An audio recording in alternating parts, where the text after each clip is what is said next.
नमस्कार विद्यार्थियों। वेदांत क्लासेज में आप सभी का हार्दिक स्वागत व अभिनंदन। साथियों, हम चर्चा कर रहे थे चंबल रिवर के ऊपर और चंबल परियोजना चल रही थी अपन, जिसके तहत 3 चरणों में 4 बांध बनाए गए थे। 2 बांध हमने पढ़ लिए थे। इन 4 बांधों में से 3 बांध तो राजस्थान में हैं और एकमात्र बांध जिसका नाम गांधी सागर बांध है वो एमपी में। गांधी सागर बांध हम पढ़ चुके हैं।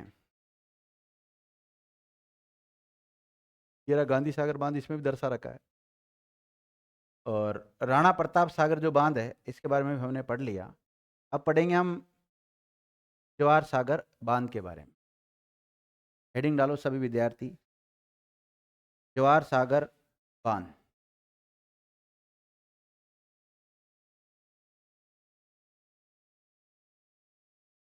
कौन सा? जवाहर सागर बांध। देखो, कोटा बैराज अलग है और कोटा डैम अलग है। कोटा डैम अलग है। ये जो जवाहर सागर बांध है ना, इसे कोटा डैम के नाम से भी जाना जाता है। किस नाम जाना जाता है? कोटा डैम। आपसे पूछा जाए कोटा बैराज कोटा में, कोटा डैम का दूसरा नाम जवाहर सागर बांध, तो लिखो इस बांध का अन्य नाम कोटा डैम भी है। क्या है? कोटा डैम।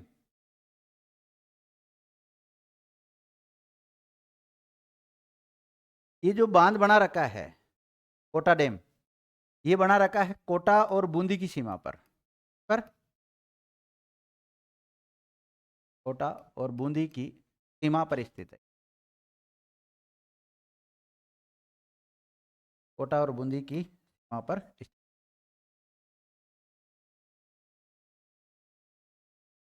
लिख लिया?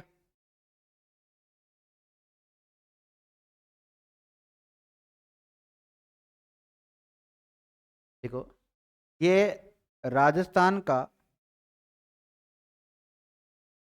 एकमात्र पिकअप बांध है। कैसा बांध है? पिकअप बांध है। हाँ भाई, पिकअप बांध किसे कहते हैं? मतलब जैसे पानी उधर है तो उसमें से क्या लिफ्ट करके ऊपर की ओर चढ़ा देते हैं, मतलब इसमें नोट डालो। पिकअप बांध से तात्पर्य लिफ्ट के द्वारा पानी को ऊपर चढ़ाना ना, ऊपर चढ़ाने की प्रक्रिया। जैसे कभी आप लिफ्ट बांध का नाम सुने या लिफ्ट नहर पढ़ेंगे, जैसे इंदिरा गांधी नहर परियोजना पढ़ते हैं ना हम, उसमें 7 लिफ्ट नहर है, तो उन लिफ्ट नहरों का मतलब क्या है? वो जो नहर बना रखी है उसमें पानी इंदिरा गांधी से लिफ्ट के द्वारा ऊपर चढ़ा रखा है। ऊपर चढ़ा के फिर उसमें डाल देते हैं, वो फिर उधर नहर चलती रहती है साइड में। लिख लिया? लिखिएगा। इसका निर्माण कब हुआ था? कौन से चरण में हुआ था? देखो, इसका निर्माण तीसरे चरण में हुआ था, 1962 से लेकर 72 के बीच में।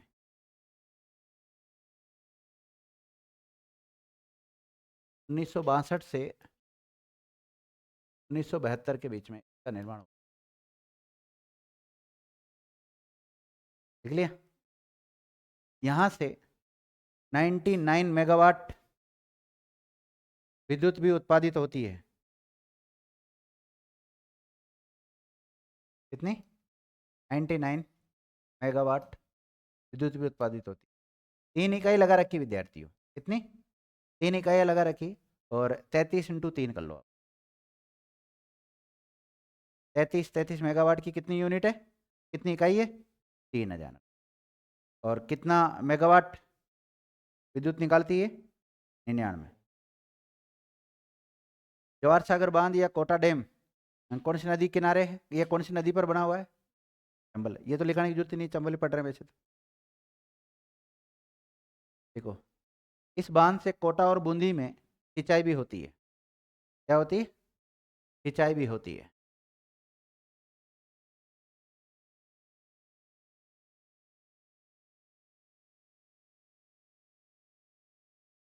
और ये तो जैसे आपको पता ही है, राणा प्रताप सागर बांध, जवाहर सागर बांध, जिसे हम कोटा डैम भी कहते हैं। आगे एक और आएगा कोटा बैराज। ये तीन, इन तीन, ये 100 किलोमीटर के एरिया के भीतर भीतर है ना, 100 किलोमीटर की लंबाई है ना, उसके बीच बीच में 3 बांध बना रखे हैं। महात्मा गांधी वाला तो वो तो अलग है, दूर है, गांधी सागर बांध है ना, तो बहुत दूर है।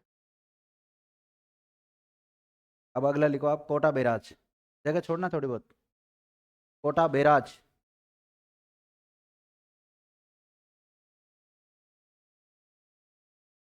देखो ये जवाहर सागर बांध से 16 किलोमीटर आगे है। कितना है? तो जवाहर सागर बांध है ना कोटा बूंदी सीमा पर, उससे 16 किलोमीटर आगे बना रखा है इसको। ये कोटा बैराज कहाँ पर है? कोटा में, कोटा शहर में। और कोटा शहर भी आपको पता है, इसी के किनारे बसा हुआ है। लोकेशन पूछे इसकी तो कोटा शहर बता देना। कोटा शहर, निकलिए। और जवाहर सागर बांध से कितना किलोमीटर आगे है? 2 किलोमीटर। कौन सी नदी पे बना रखा है? कुछ फैक्ट ऐसे होते हैं जो लिखने की जरूरत ही नहीं है ना, होते ही याद हो जाते हैं। यहाँ से ध्यान रखना, बिजली उत्पादित नहीं होती, ये यहाँ से केवल सिंचाई होती है। देखो, विद्युत उत्पादन, विद्युत उत्पादन नहीं होता है, केवल सिंचाई होती है, केवल सिंचाई होती है। अब देखो, चंबल नदी पर जो 4 बांध बना रखे हैं, 4 बांध में से एकमात्र बांध जिससे विद्युत उत्पादित नहीं होती उसका नाम क्या है? कोटा बैराज। कोटा डैम से होती है, होती है। कोटा डैम का मतलब क्या है? जवाहर सागर। और कितना मेगावाट होती है? अब जैसे डैम वगैरह है ना, इनके बारे में आने वाले समय में आपको ज़्यादा कुछ चेंज नहीं करना है। इनके बारे में केवल इतना चेंज करना है, जैसे आज 99 मेगावाट अगर विद्युत प्रोडक्ट हो रही है तो उसके बाद में हो सकता है बढ़ा दे, कोई नई इकाई लगा दे, तो बस इतना ही करंट में ऐड करना होता है, ज़्यादा कुछ भी ऐड नहीं करना होता है। अब आपको पता है ये जो क्रम के अनुसार कौन सा नंबर है इसका, उद्गम से संगम के बीच में कौन सा नंबर है? चौथा है, सबसे अंत में यही है। लेकिन पहले चरण में बनाया गया था इसको। कौन से चरण में बनाया गया था? देखो, इस बांध का निर्माण या इसका निर्माण चंबल नदी घाटी परियोजना के पहले चरण में हुआ था, पहले चरण में हुआ था, पहले चरण में हुआ था। और 1953 से 60 के बीच में, कब हुआ था? 1953 से 60 के बीच में निर्माण हुआ था।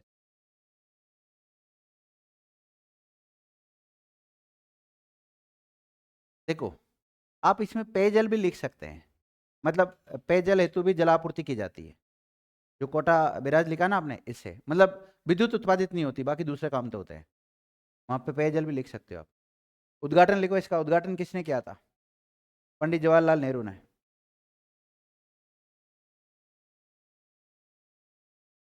लिख लिया? उद्घाटन लिख लिया, जवाहरलाल नेहरू।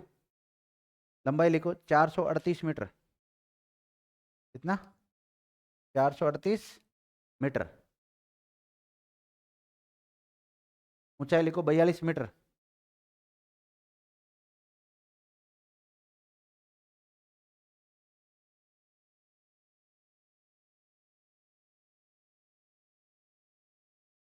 है 42, 42। लिख लिया? अब देखो, ये जो कोटा बैराज है, यहाँ से एक बाईं ओर से एक नहर निकाली गई है और एक दाईं ओर से निकाली गई है। एक बाईं ओर से निकाली गई है और एक दाईं ओर से निकाली गई है। तो लिखो, कोटा बैराज की दाई नहर से, दाई ओर की नहर से, दाई है ना राइट साइड, दाईं ओर की नहर से एमपी को जल मिलता है। किसको मिलता है? मध्य प्रदेश को जलापूर्ति की जाती है तथा बाईं ओर की नहर से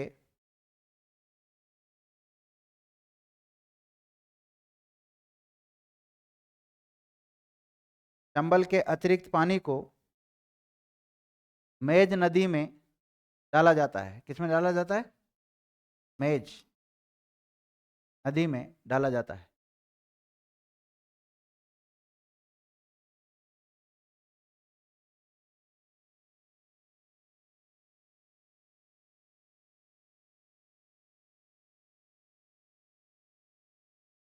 इस बांध को चंबल का सिंचाई बांध भी कहते हैं। इस बांध को चंबल का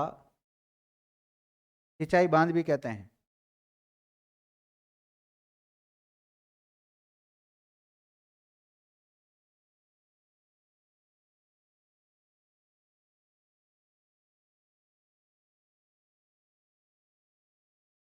देख लिया? पेज के 2 पार्ट कर लो।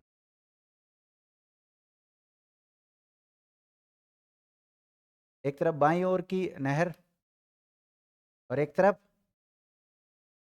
दाईं ओर की नहर।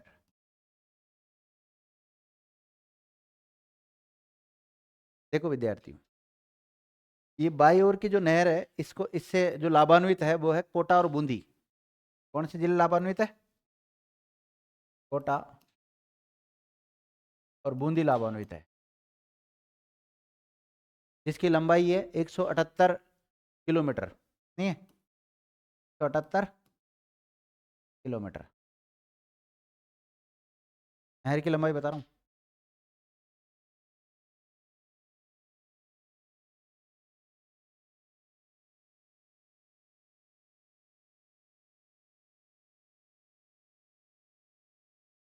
लाभान्वित। देख लिया? बाईं ओर की नहर तो होगी, तो दाईं ओर की नहर भी लिखो। देखो, इससे 2 राज्य लाभान्वित है, राजस्थान और एमपी। राजस्थान के कोटा और 12 जिले। कौन सा? कोटा और 12 जिला।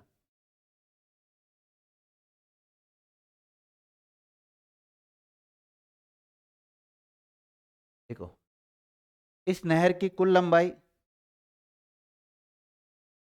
248 किलोमीटर है। कितनी है? 248 किलोमीटर है, जिसमें से राजस्थान में 124 किलोमीटर है। राजस्थान में कितनी है?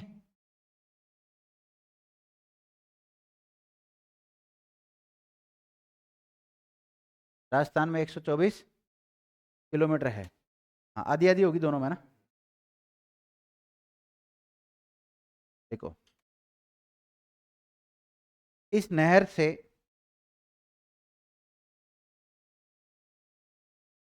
इस नहर से 10 नहीं, इस नहर से कुल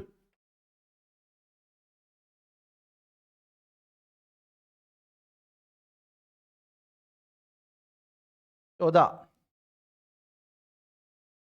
कुल 14 लिफ्ट नहरें निकाली गई है। कितनी निकाली गई है? कुल 14 लिफ्ट नहरें निकाली गई है। देखो, कोटा बैराज से 2 नहरें निकाली। कौन कौन सी? दाईं ओर की और बाईं ओर की। जो बाईं ओर की ये तो कोटा बूंदी इनको लाभान्वित करती है, 178 किलोमीटर है इसकी। इससे कोई लिफ्ट नहर नहीं निकाली है। लिफ्ट नहर कौन सी वाली से निकाली है? दाईं तरफ जो जाती है ना, जो जो कि एमपी की तरफ जाती है। जैसे ये चंबल रिवर ऐसे बह रही है, मैं बताता हूँ आपको। मैप नहीं है अपने पास। माना कि यूं बह रही है, तो इधर से नहीं निकाली गई, इधर से निकाली गई है ना। इधर एक नहर निकाली गई, अब उस नहर को जैसे इधर की तरफ जाने लगी ना, तो उसमें से अलग अलग क्या निकाली गई है? लिफ्ट नहरें निकाली गई है। और उन लिफ्ट नहरों की संख्या कितनी है? 14, ध्यान रखना। कितनी हैं? 14। अब इस 14 में से 8 तो है राजस्थान में और 6 कहाँ पर है? एमपी में।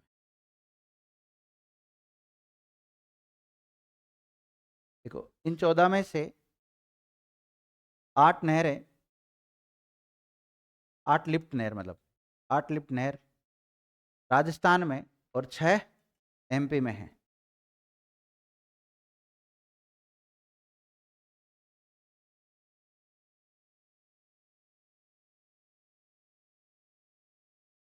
उस नदी का नाम बताओ विद्यार्थियों जिस पर सर्वाधिक लिफ्ट नहरें हैं। चंबल। टोटल 18 है। चंबल पर टोटल कितनी है? 18।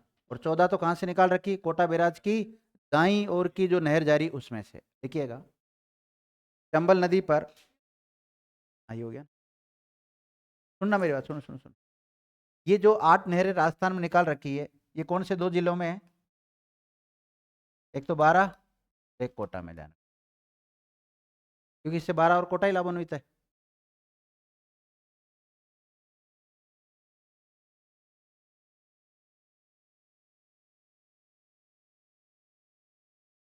लिख लिया? देखो कोटा बैराज से कितनी नहरें निकाली गई है? तो कौन कौन सी? बाईं और दाईं। दाईं से टोटल लिफ्ट नहर कितनी निकाली है? 14 निकाली है। उसमें से 6 तो कहाँ गई? एमपी में निकाली है। और 8 किस में निकाली? राजस्थान में। और राजस्थान में 8 ये कौन से जिलों में जाती है? 12 और कोटा में। 8 को भी विभाजित करूँ क्या? 6 तो है 12 में और 2 है कोटा में। है किस में? 12 में और 2 कोटा में। विद्यार्थी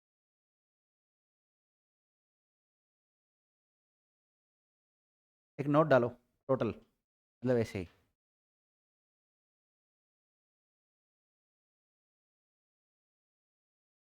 देखो चंबल नदी पर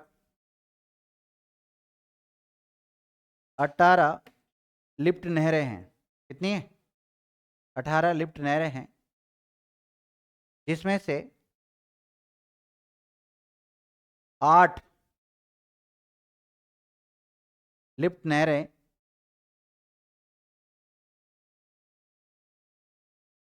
राजस्थान में कोटा बैराज की, कोटा बैराज की, कोटा बैराज की दाई नहर से है ना, कोटा बैराज की दाई नहर से निकाली गई है।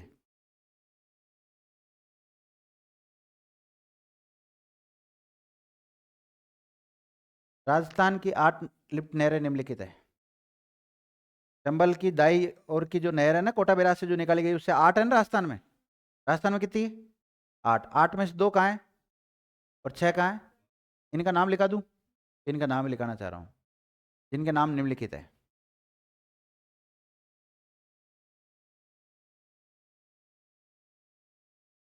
सबसे पहले लिखो आप जालीपुरा लिफ्ट स्कीम।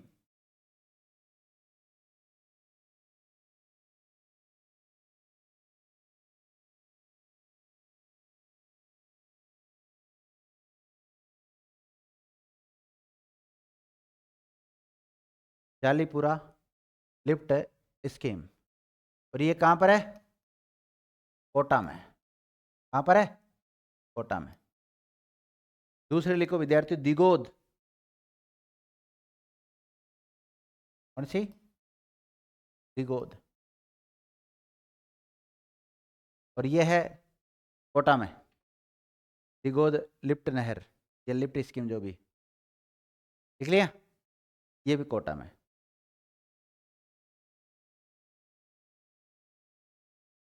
अंता lift scheme.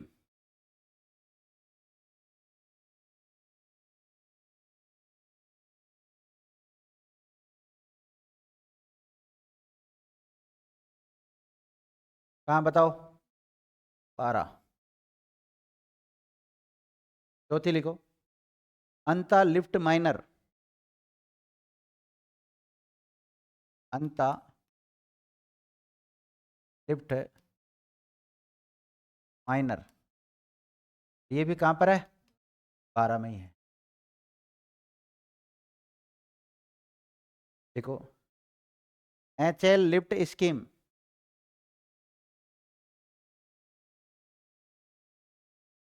HL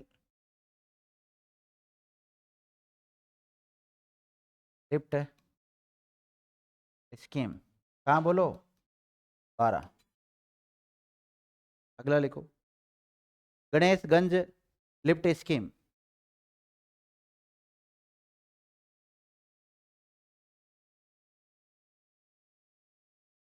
Ganeshganj lift scheme, Saurkhand lift scheme, सौरखंड,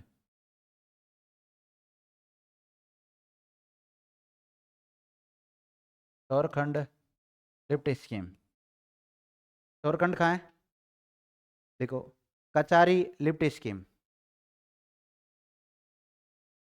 Kachari lift scheme 12। तो विद्यार्थियों इसमें देखो थोड़ा सा इसका नाम याद रखना आपको, अंता लिफ्ट माइनर है ना, 3, कचारी, सौरखंड, गणेशगंज, एंचेल और अंता लिफ्ट स्कीम कहाँ पर है, 12। और अंता लिफ्ट माइनर भी कहाँ है, 12। दिगोद कहाँ है, और जालीपुर। ऐसे एक तरफ इनका नाम देके इनकी लोकेशन भी पूछ सकते हैं।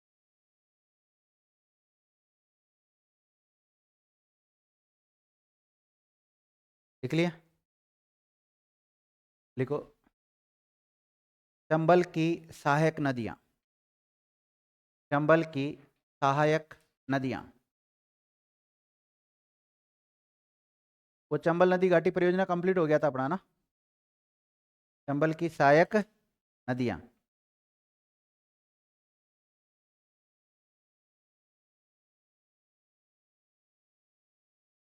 चंबल की सहायक नदियां,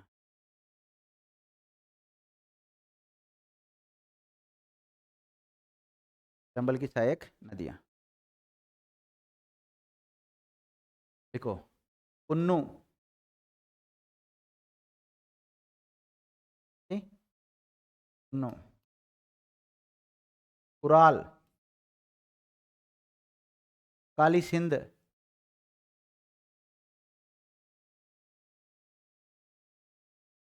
काली सिंध, बामनी,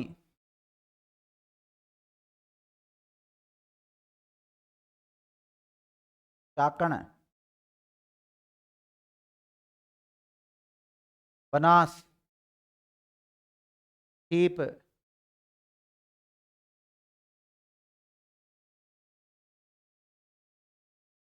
पार्वती, मेज, आलनिया,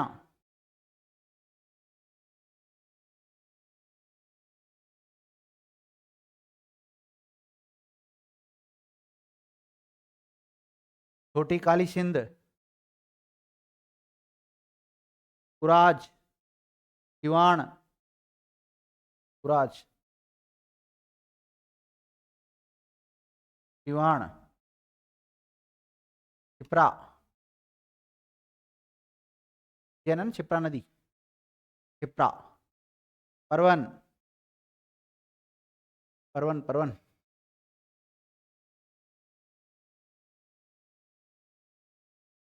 गुजाली,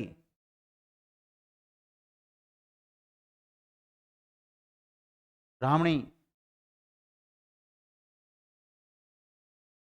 सेल्स, सिवान,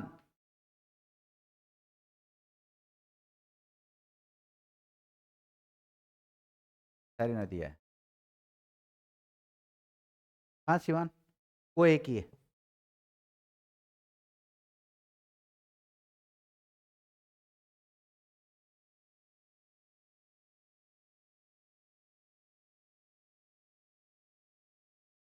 टू,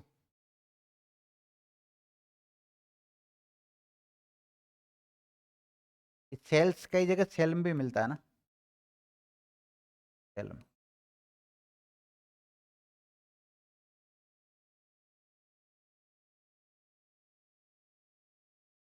देखो, चंबल की सबसे बड़ी सहायक नदी कौन सी बताओ, बनास। चंबल की सबसे बड़ी सहायक नदी बनास है। कौन सी है? बनास है।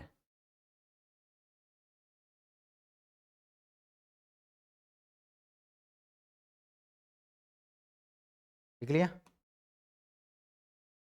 लिखो। गुजाली, अगला फैक्ट लिखो। गुजाली, बामणी या ब्राह्मणी, गुजाली कौमा बाम बामणी या ब्राह्मणी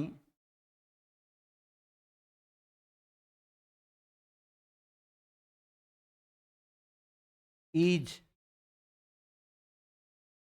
कुराल लिख दी, कुराल, कुराल, मेज, चाकण और बनास नदियां चंबल में आकर, बहन जी लिखो ना, देखो गुजाली, ईज, बनास, मेज, चाकण, हाँ, कुराल नदियां चंबल के बाएं किनारे पर आकर मिलती है। आपसे पूछा बाएं तट पर जो मिलने वाली नदियां हैं वो कौन कौन सी है? एक तो ब्राह्मणी होगी, कुराल होगी, चाकण होगी, मेज होगी, बनास होगी, गुजाली होगी और ईज होगी। ये सब बाईं तरफ से मिलती है। बाईं तरफ का मतलब जैसे चंबल नदी यूं बह रही है तो इधर से आके मिलती है, और बाकी जो भी नदियां हैं वो किधर से आ रही है? दाईं तरफ से आ रही है, राइट साइड से आके मिल रही है, ध्यान रखना। तो बाएं तट वाली और दाएं तट वाली पूरी होगी, होगी ना?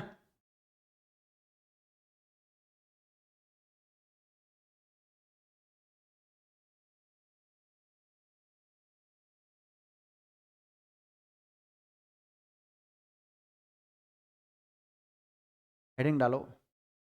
उद्गम से संगम तक बने हुए चंबल नदी पर बांधों का क्रम।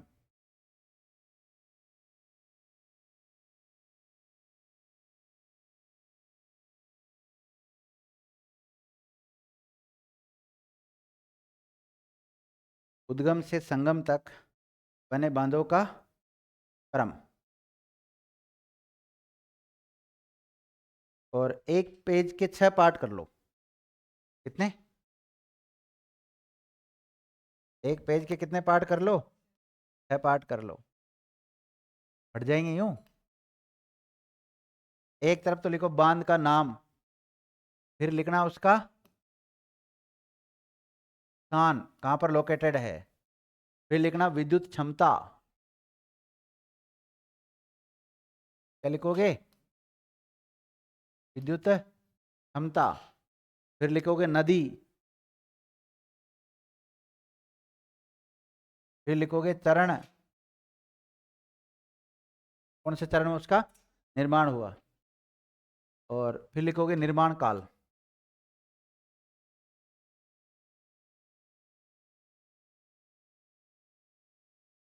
और ज्यादा इच्छा है तो एक और कर लेना, सीरियल नंबर।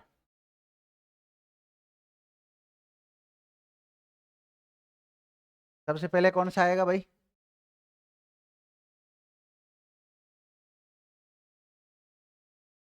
गांधी सागर बांध। दूसरे नंबर पर कौन सा आएगा?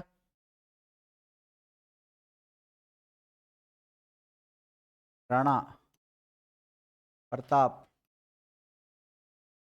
सागर बांध। तीसरे नंबर पे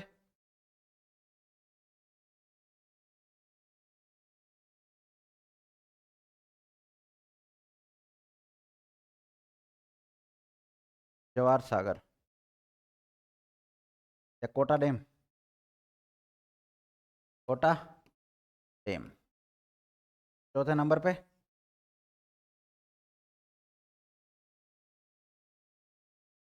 कोटा बैराज। गांधी सागर बांध से कितनी एनर्जी प्रोडक्ट होती है? 115 है।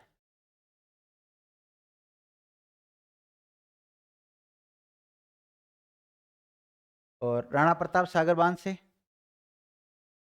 नहीं लिखवाई थी? 172 मेगावाट लिख लो। 172 मेगावाट। और इसकी जिससे पूछूंगा वो बताएगा। हाँ सुनीता, देखो इसकी 115 है, इसकी 172 है, इसकी 99, इसकी कितनी है? बिना देखे बताओगे। 53, वेरी गुड। हर्ष बता। 54। हाँ बोलो बहन जी। नहीं था चौथा का। नहीं रुक जा। हाँ बता बहन जी। मैंने लिखा है आपको 42 या 43 लिखाया था या 36 लिखाया था? Very good. होती तो नहीं है क्या? सर के अटेंडेंस क्या मतलब? सर ने तो लिखा है 4 बांध का नाम ही तो लिखा है।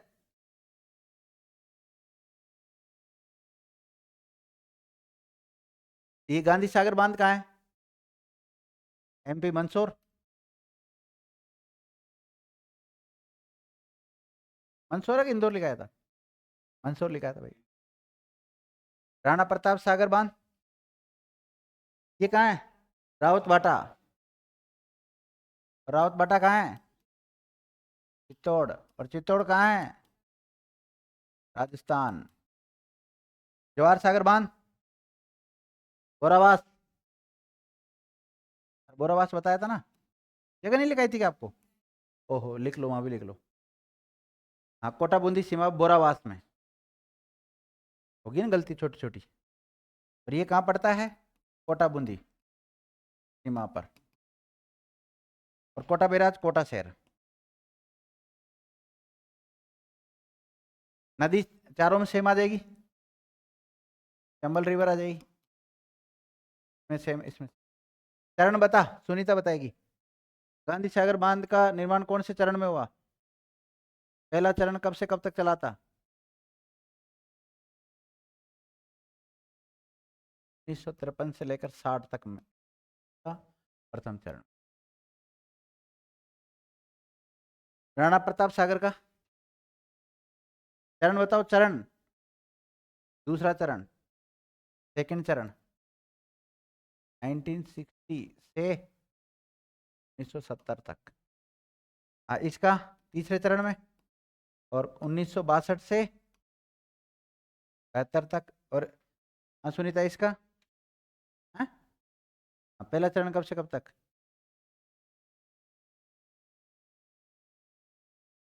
एक्टिव रहा करो क्लास में, पहले बता देता हूँ।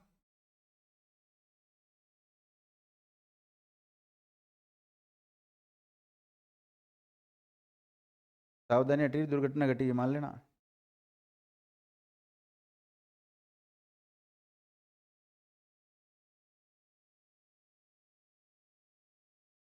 लिख लिया? उतार लो इसको आराम से, बढ़िया टेबल बना लो ये। हो सकता है आपकी किस्मत अच्छी रही तो यहाँ से क्वेश्चन आ जाएगा।